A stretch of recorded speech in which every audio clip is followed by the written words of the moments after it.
Well, good day and welcome to you. It is August the 31st. And I hope wherever you happen to be, you're having a great day and you're staying safe and, of course, keeping healthy. Now, if you're new to this channel, my name is Gary Willing, and I always like to welcome people, even if you listened to a video or two before, but especially if you're new, I want to welcome you to Search for Signs. I can't see you personally, and physically, but I know you're there, and I'm glad you're here. There's about 350 or 400 videos on this channel where we talk about the emergence of Maitreya and the Masters of Wisdom. We take a deeper look at why are the Masters and the teacher coming back now? Why is it important that these Masters are re-entering our lives and in the way that they're doing? And of course, what does it mean for you and everyone else that they're doing this? Now, even if you don't know anything about the Masters or Maitreya and his priorities and so forth, you can find out more information by checking out the links that I provided in the description portion of this video. And I do recommend checking out the Share International website first. It is hands down the best resource for finding information about this incredible story. Seeing images of miracles, watching videos about this, and of course coming from Benjamin Creme, who is the originator of this information, and so forth. So when you go to that website, you'll see what I'm talking about. You can't get any really deeper information about Maitreya and his emergence than going to that site. So if you're interested, definitely check it out. If you're someone who's open-minded about this and want to see if it's true for yourself, go to that website and check it out. I have included other links in there for other resources for you to look at, but you won't get quite as much direct information about Maitreya and the Masters of Wisdom and his emergence and the priorities of the teacher and so forth than going directly to that site. Now, in Search for Signs, we talk about that. People ask me questions all the time about Maitreya. They post comments, of course, and if you have a question you want to ask, I do recommend just posting your question in the comment section. People comment, and I do have a comment to cover. I do think it's pertinent to what we talk about. It will add to the discussion, and if I get comments like that, I'd like to discuss those too, because they can definitely help us come to a better understanding of this information. You can always email me at searchforsigns@mail.com if you want to get a hold of me that way. But like I said, the best way is just to start doing some research on your own. And like I said, you can start with the links that I provided. So hopefully that will all help in that way. And hopefully you'll listen to this video all the way through, because at the end, as with a lot of these videos, I like to read an article coming from one of these masters talking about something that I think that pertains to what's going on to today. So hopefully you'll take the time to listen to that. Now, the comment that I'm going to discuss, I think can really help us understand kind of really what's going on today, some of the problems that are facing humanity and the cause of it, the root cause of it, really. And you'll see what I'm talking about after I discuss it, hopefully. Emily Cappy wrote, "I think the Antichrist is more of an energy." And then she went on to say, "Back when we had Nero and Hitler, the energy could cling to them because they were the biggest baddies of their times." Okay. Today is different because there are so many individuals who can handle that energy. It is like a bit out of control. It seems to be going between all these individuals present day because evil is so present in our world, it is being stretched thin in a way. But the main person I believe who is harboring this energy the most is MBS, the Saudi crown prince, because of the genocide in Yemen. He fits the bill, and I believe MBS is Mabus, the Antichrist Nostradamus had described. But unfortunately, it is not just him anymore. There are many leaders who seem to be following MBS's lead in terror. Examples: Netanyahu, Naftali Bennett, Trump, Putin, Modi, Rodrigo Duterte, Jair Bolsonaro, and last but not least, what China is doing to the, is it Uyghurs? If you notice, there's a pattern between these names I just listed. They are all quote-unquote allies, except for Russia and China, similar to what you referred to regarding Italy, Japan, Germany in World War II. They enable each other. I'm sure there is more I am forgetting, but it is all proof necessary that evil walks amongst us. They can't all be the Antichrist, but they certainly are meddling in that same energy. So, Emily, thank you for the comment. I do want to talk about a few things, if you don't mind. It might not seem like it's related to your comment, but it definitely triggered some thinking on my part, which is rare. I don't think very much. No, I'm just kidding. Probably think too much. But anyway, it triggered some things I want to say. And like I said, it's not pertaining to everything that you talked about, but I think that we can learn some more about this information. So, all right, now, what she's referring to, if you're coming to this information in this channel for the first time, and you can listen to the last video I talked about when I addressed one of the concerns, which is a very common concern that people have, that Maitreya is the Antichrist. And according to the Ageless Wisdom Teachings, I don't want to go too deep into it, because if you're new, you can listen to the last video where I talk more about it. So, is an energy, and it's already come and gone, and it's a way of kind of clearing the mental field. If you think about the way a farmer clears a field before they plow and harvest plant new crops and so forth, but on the mental level. And it allows a new way of thinking and relating to start to flourish. And if it wasn't for that energy doing its job, its destructive job in a lot of ways, a new way of thinking that humanity needs to start to put into practice would never really flourish. And according to the Ageless Wisdom Teachings, the first time that energy was sent out was through the time of Nero, and the second time was through the time of World War I and World War II, and then there'll be another time about 3,000 or 4,000 years from now. So quite a bit of time that we don't really have to really discuss. But anyway, that's what the Antichrist is an energy, and it's not an individual like so many people expect. But anyway, the thing of it was, according to one of these masters, the master D.K. or Djwhal Khul, who wrote many books through a disciple named Alice Bailey back in the 20s, 30s, and 40s, who, if you look at this picture, he's the one above Maitreya in the top left. That's supposedly a picture of that master. Anyway, he's a Tibetan master and so forth. But anyway, so that's why he looks like he's from Tibet, which is another evil that China, perpetrated on a people, was taking over Tibet in the way that they did. But anyway, this master wrote that that energy that worked through the access powers directly pertains to the forces of darkness of this planet, which has to do with the involution of this planet. They serve a role in the same way, and it becomes evil when it oversteps what their function is and starts to inhibit the evolution of humanity. That's when it becomes an evil. And that evil has been present on this planet really for eons and eons and eons. The time is coming to an end where humanity will no longer be influenced by that energy.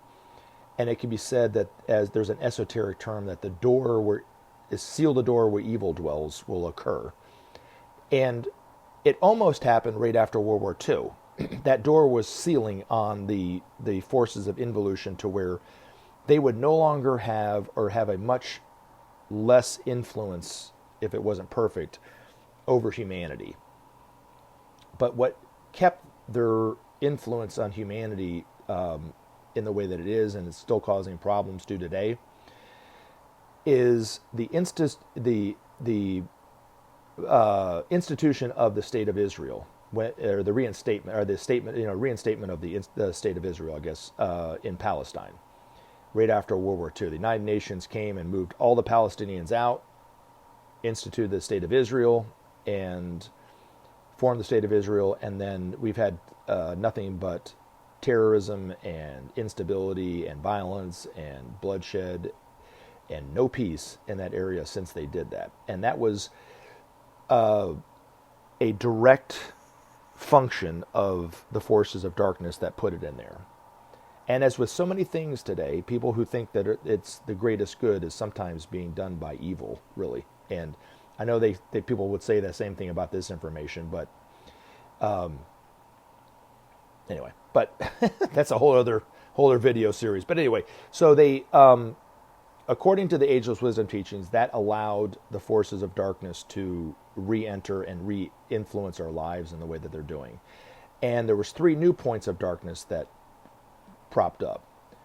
One was the Zionist movement in Israel, And you see the effects of that with what's going on there with the genocides against the Palestinians and so forth. And it's just been viciously cruel what they've done to those people. And what's happened in Eastern Europe around the time of Yugoslavia, now Serbia and Bosnia in that area, and Croatia. And then lastly, I think probably even more destructive, the third point of darkness is in the Pentagon in Alexandria, Virginia, that influences really the United States domestic and foreign affairs more than anything. And those are the 3 points of darkness that allowed that nefarious energy to re-enter and influence humanity in the way that it did. And the other thing, too, that happened not long after that is, of course, and this had to do with the nefarious point in the Pentagon, was the Cold War started. And then the arms race started between the United States and Russia, of course. For decades it did this. It built up, to the point where it came to a climactic point in the 80s. There was always this tension. There was a couple times with the Berlin Wall and with the Cuban Missile Crisis where humanity almost destroyed itself. But it came to a climactic point, of course, during the 80s. And then with Glasnost in Russia, the Cold War ended. Well, according to Maitreya, that energy that was behind the Cold War and that military buildup went all around the world and circled the world several times to try to find a new womb to go into. That energy had to go somewhere.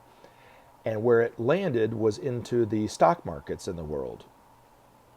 And then if you look back at your history, financial history, not long after the Cold War ended is when the stock market started to really boom and started to take on a life of its own and influence world affairs in a way that it didn't do before that. And if you go back and look at some of the headlines from before the late 80s, the stock markets really weren't front page news. They didn't influence world affairs in the way that they did. They had a place in the world, and they definitely had a nefarious place in the world, but not to the extent that it is today. And so, and the article I'm going to read kind of touches on this a little bit. But anyway, and that's what's created the problems that we've had. Commercialization, according to Maitreya, is the single biggest danger to humanity. It affects politics. It affects, of course, economics, but it also affects things like education, healthcare. Things that you would think should be for the common good are now for profit, and the privatization of all these things because it's all about profit motive. And if I could paraphrase one of these masters' view on commercialization, he says, it's like a monster who has its claws on the very throat of humanity, squeezing out all its life force, any creative and generous thought. It's squeezing it out. That's what commercialization and the danger thereof. But also within commercialization, according to Maitreya, is the seeds of a third world war, because it's creating this economic disparity between the rich and the poor. And that's where peace is so important. Why peace is so important, not only for the environment, but because of what's going on with commercialization. And the only way to bring about peace, that Maitreya is saying, is through the principle of sharing. He says, without sharing, there could be no justice. Without justice, there could be no peace. And without peace, there could be no future. So it starts with that. And I've had videos where I talk about the principle of sharing, but in a nutshell, it's a national and an international process where nations will give excesses of what they have to other nations who need it.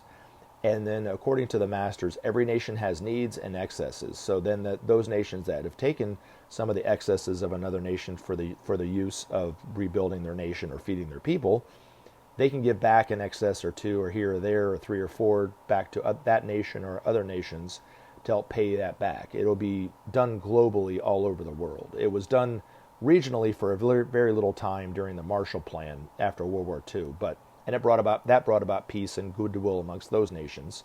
And I talk about that in nearly every video because it really is key to what Maitreya is saying. Without sharing, there could be no justice. Without justice, there could be no peace.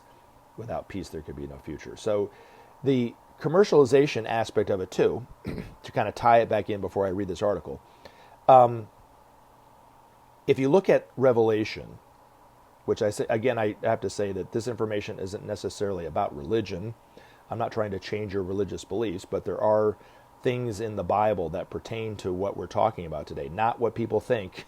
So people always think that it has to do with, it clearly states in there that Maitreya is the Antichrist, but I challenge anyone to really go in there and show me where it says that Maitreya is the Antichrist or whatever. It doesn't. But anyway, they're just misinterpreting their own scriptures. But one of the misinterpretations of Revelation, which isn't very common because people don't really talk about it, but one of the beasts in the Bible that John prophesied about, he referred to as the great whore, or the prostitute that sits on her throne and drinks wine and gets drunk from this wine and starts pouring the wine, and the leaders and the kings of the world start to get drunk on the wine too and commit adulteries against their people. Now, if somebody was reading that literally, they would think that there was literally a prostitute that comes to power at some point around the end of the world and fools the many leaders of the world or whatever, or steers them away from helping their people, however you want to look at it. Well, according to one of these masters, John was not writing about a woman, he was writing about the stock markets of the world and the influence that it has on the world leaders, even to, which is really going on to today. From our presidents to our congressmen to our senators to our governors to our state senate, that kind of thing, all the way down to the local level. They're all being run by this profit motive. That's what's driving their decision making. And they're betraying the trust that the people gave to them when they elected them. So they're committing adulteries against their people. That's why commercialization is so destructive. Now, when I read this article, and this is going to kind of tie it into the thing, I want you to, if you read it, if you listen to it all the way through, or if you do go to the Share National website and check out this article, Problems Awaiting Action, which was published in Share National in 2014, I want you to listen to and pay attention to what he's talking about in terms of the global stock market crash. And Maitreya made a prediction back in the 80s that the stock market was about to crash, and it did to some degree, but didn't crash totally. And then in, of course, 2008, it looked like it was about to totally go debunked, but it kind of teetered on the edge, but they were able to rock it back into working again. But eventually, the stock markets are going to implode, and the world economy is going to totally implode. Now, I do want to say this, that it's not going to be quite as devastating to life on planet Earth as you might think, but it will destroy, just as the Antichrist destroyed the old ways of thinking and relating. When the economic systems around the world do go kapunked, it's going to kill and destroy the old ways of thinking and relating economically, which really much has its hand in everything. From politics to education to healthcare to every aspect of our life is affected by commercialization. So it will wake humanity up to the problems of commercialization. And then the reason why, and I talk about it in every video, at least I talk about it in the first few seconds, why is it so important that these masters are coming back and re-entering our lives now, is because they're here to show us how to build a new way of relating economically to one another, a new way of relating politically that isn't relying on commercialization. It's relying on justice, on sharing, on the truth that we are one family. That is why they are here. And so Maitreya would say that irregardless of how it looks to us today, all will be well, all manner of things will be well. And he would say that because he did say that. So when I read this, I don't want you to get caught up in the actual problems that we're seeing today and how this relates to it. And oh my gosh, it's going to get worse. It might get worse before it gets better. Probably will. But in the end, it will be for the benefit of all humanity that we go through this process. So the Christians are awaiting the end times. It's not the end times. It's the end of a time. It's the end of the time it's the end of commercialization that we're seeing. It's the end of political tyranny. It's the end of injustice. It's the ending of war. These are the end times for those things. the new times that we're facing, if we just choose the principle of sharing, will be peace, justice, right human relationship, cooperation, oneness, unity, the ending of hunger, those kind of things. So, all right, now, the problem is waiting action. It can be said without fear of contradiction that not all is right with the world. For example, the gap between the very rich and the hopelessly poor grows ever wider. This extreme imbalance is not healthy for any society. To be sure, a few members of the rich community do indeed share their wealth with the poor. But in general, the very rich aim rather to become mega-rich, to the detriment of all. The ever-increasing commercialization of every aspect of life today is, in itself, a quote-unquote time bomb, whose rupture will bring the present economic structure to its knees. This time is not far off. So great are the tensions caused by this deep materialism that equilibrium is strained to the breaking point. Most people are unaware of these forces, so deeply involved are they in the building of the tension. Thus will it be presented to men their only natural course, the adoption of the principle of sharing. More and more humanity is being edged toward this realization, however distant as yet are they from its actual manifestation. At the same time, the ecological problems facing the world continue to a climax. Most countries today recognize that global warming is the enemy of all. The question which divides the nations is whether and to what extent man is responsible.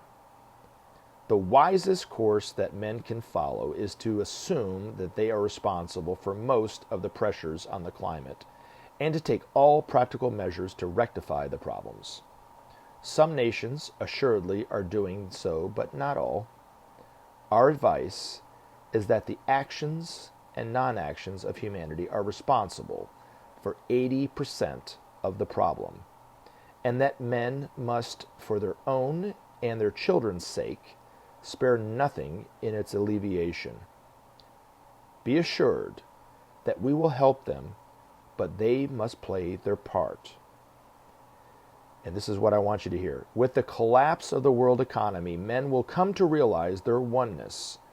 This realization will have a profound effect on their attitude to war. They will see that they are bound together in a struggle for survival, and the words of Maitreya will resound more loudly in their minds.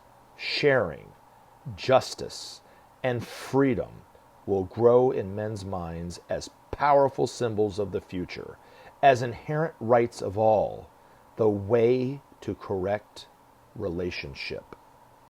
Remember to take action and help SOP save our planet. Thanks for listening, and we look forward to talking to you again in future videos.